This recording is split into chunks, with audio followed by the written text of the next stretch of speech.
Sobat Maestro, sesaat lagi kita akan bersama-sama mengikuti program Hidup Sehat Pilihan Kita. Selamat mendengarkan. Membuat wajah berseri, diet yang seimbang, tubuh terlihat indah, udara yang bersih, jadikan hidup semangat, pengendalian diri, itu pemenang sejati. Hidup sehat, anugerah Tuhan. Hidup sehat, sangat berharga. 10 hukum kesehatan. Ada tips sederhana yang saya mau sampaikan bagi Bapak dan Ibu, saudara-saudara, walaupun kita berbicara kuantitas, kita berbicara kelebihan dan kekurangan, seperti yang saya sudah sampaikan tadi, tetapi saya juga mau menyampaikan tips sederhana untuk menentukan kebutuhan jumlah makan. Dalam hal ini contohnya untuk menurunkan berat badan. Yang pertama adalah kita menggunakan metode isi piringku yang sudah diangkat oleh Kementerian Kesehatan negara kita, Kementerian Kesehatan Republik Indonesia. Isi piringku ini adalah rekomendasi makan untuk orang Indonesia. Bapak dan Ibu, saudara-saudara yang ingin tahu apa sih rekomendasi makan untuk orang Indonesia, dan apabila dicari melalui website WHO, maka isi piringku ini akan muncul. Jadi WHO merekomendasikan isi piringku untuk metode makanan yang sehat untuk orang Indonesia.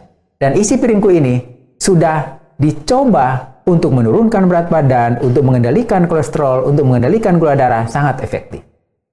Kalau kita lihat di gambar ini, maka metode makan isi piringku adalah kita menggunakan piring seperti yang biasa kita gunakan sehari-hari, dan piring kita itu kita bahagi secara imajiner dalam 3 bagian yang besar. Satu bagian kita isi dengan sumber karbohidrat bervariasi. Kita dianjurkan untuk makan bervariasi. Jangan tergantung pada nasi saja. Jangan tergantung pada jenis makanan karbohidrat saja, tetapi bervariasi. Pagi nasi, siang singkong, malam kentang. Atau hari ini nasi, besok kentang, besok terserah. Yang penting makanan harus bervariasi dan jumlahnya hanya mencakup 1/3 bagian dari piring kita. Kemudian 1/3 yang berikutnya diisi dengan kelompok sayuran bervariasi. Sayur kangkung, sayur bayam, brokoli, dan lain sebagainya. Di negara kita banyak sekali jenis sayuran bervariasi. Kalau kita perhatikan metode isi piringku ini, maka sumber karbohidrat, makanan sumber karbohidrat dan sayuran itu 1:1. Karena sayuran itu akan membackup kekurangan-kekurangan yang mungkin saja terjadi ketika kita makan sumber karbohidrat yang bukan berasal dari makanan tumbuhan yang utuh. Sehingga kita harus ingat bahwa ketika kita makan makanan sumber karbohidrat, sayur harus sama banyak dengan makanan sumber karbohidrat yang kita makan. 1/3 berikutnya kita bahagi 2. Setengah buat buah-buahan, bervariasi juga, jangan makan buah yang sama berhari-hari. Dan setengah dari 1/3 yang sisa adalah lauk pauk. Bisa digabung antara protein hewani dan protein nabati. Walaupun sangat dianjurkan untuk kita lebih banyak mengonsumsi protein nabati karena lebih banyak memberi keuntungan. Seperti yang kita sudah pelajari di prinsip K yang kedua, prinsip kualitas. Setelah kita makan sesuai dengan metode isi piringku, maka yang berikut yang harus kita pikirkan adalah pola makan kita, jadwal makan kita. Makan 3 kali sehari. Apabila tidak ada masalah kesehatan tertentu, maka kita tidak butuh makan di antara jam makan. Makan 3 kali sehari dengan jarak jam makan sekitar 5-6 jam, dan makan yang terakhir, makan sore atau makan malam, sekitar 3-4 jam sebelum kita istirahat. Ini hal yang sangat penting untuk kita lakukan. Langkah yang ketiga adalah pantau berat badan berkala. Karena contoh yang saya sampaikan ini, contoh untuk mengetahui berapa kebutuhan kita, lebih diarahkan pada untuk menurunkan berat badan.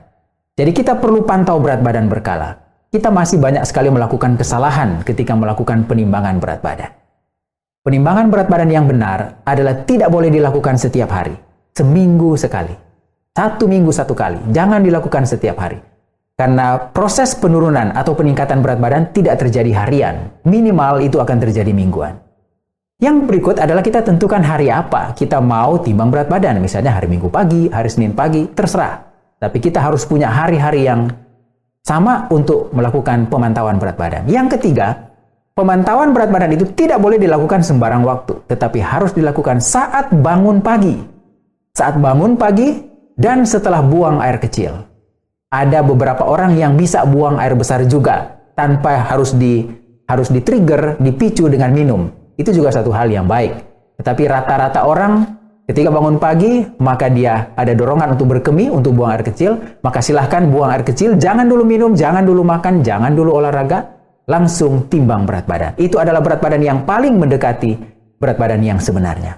Dan itulah nilai berat badan yang digunakan untuk menilai apakah berat badan saya bertambah atau berkurang 1 minggu 1 kali. Ketika kita sudah melakukan hal ini beberapa minggu, maka kita akan mulai melihat, wah berat badan saya ternyata mulai berkurang. Untuk program penurunan berat badan itu satu hal yang baik. Untuk program maintain berat badan itu satu hal yang tidak baik. Kita harus menambah jumlah makan kita. Untuk menurunkan berat badan itu satu hal yang baik. Karena memang kita harapkan berat badan kita berkurang. Apabila tujuan kita untuk menurunkan berat badan dan ternyata ketika kita melakukan metode ini, berat badan kita itu belum beranjak turun, maka itu berarti yang kita makan masih terlalu banyak. Apa yang harus kita lakukan? Yang harus kita lakukan adalah kita mengurangi ukuran piring yang kita gunakan untuk makan. Ya, beberapa orang ketika ditanyakan apa yang harus dilakukan, maka mereka mengatakan, "Oh, saya harus mengurangi karbohidrat, saya harus mengurangi lemak dan lain sebagainya." Yang tepat adalah kita harus mengurangi ukuran piring yang kita gunakan. Tetapi rasio makanan tetap seperti isi piringku. Ukuran yang dikurangi, artinya kita mengurangi semua.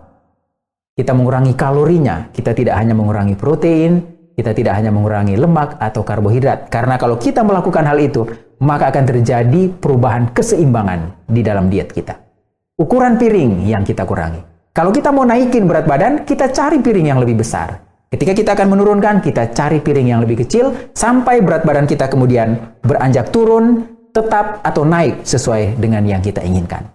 Jadi setelah kita melakukan perubahan ukuran piring, pantau lagi berat badan kita secara mingguan sampai kita menemukan, oh ternyata berat badan saya turun, berat badan saya naik, atau berat badan saya akan tetap apabila saya menggunakan ukuran piring yang ini. Itulah cara atau tips yang sederhana bagaimana kita menentukan kuantitas atau jumlah kebutuhan makan yang bisa kita lakukan. Hal ini bisa dilakukan tanpa kita menimbang makanan. Hal ini bisa dilakukan tanpa kita mengetahui berapa kebutuhan kalori kita. Karena kadang-kadang apabila menggunakan kebutuhan kalori atau menimbang makanan, maka hal tersebut akan menjadi lebih ribet, lebih rumit daripada yang kita bayangkan. Mari kita masuk pada prinsip yang keempat dari prinsip 7K diet yang seimbang. Prinsip yang keempat adalah prinsip keanekaragaman. Tadi saya sudah menyampaikan bahwa makanan harus bervariasi. Variasi dan kombinasi yang tepat. Kenapa makanan manusia itu harus bervariasi? Kenapa kita tidak dianjurkan untuk makan makanan yang sama berhari-hari? Paling tidak ada 3 tujuan, 3 target ketika makanan itu divariasi atau dikombinasi dengan tepat. Yang pertama adalah supaya saling melengkapi nutrisi dari makanan yang berbeda jenis. Misalnya, ada di satu jenis makanan vitamin C-nya kurang, misalnya di pisang, vitamin C-nya itu begitu kurang. Tetapi ketika dalam hari itu kita juga mengonsumsi jeruk, maka kekurangan vitamin C dari pisang dalam hari itu akan ditutupi oleh jeruk yang kita makan. Atau kita melihat dari unsur-unsur nutrisi yang lain. Ada sayur-sayuran hijau yang kaya zat besi, tetapi kemudian di jeruk mungkin kurang zat besi.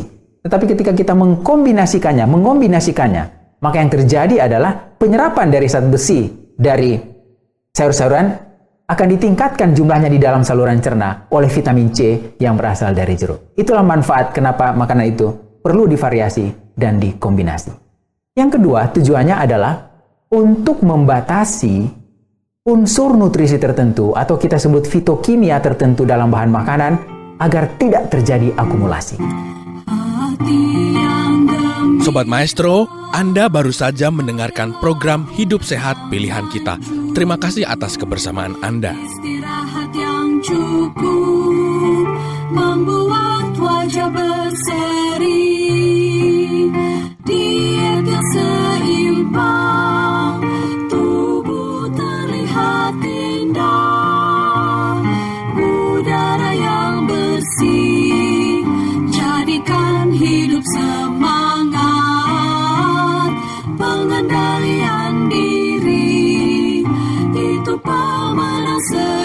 hati.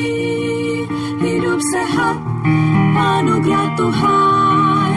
Hidup sehat, sangat berharga. 10 hukum kesehatan. Hidup sehat.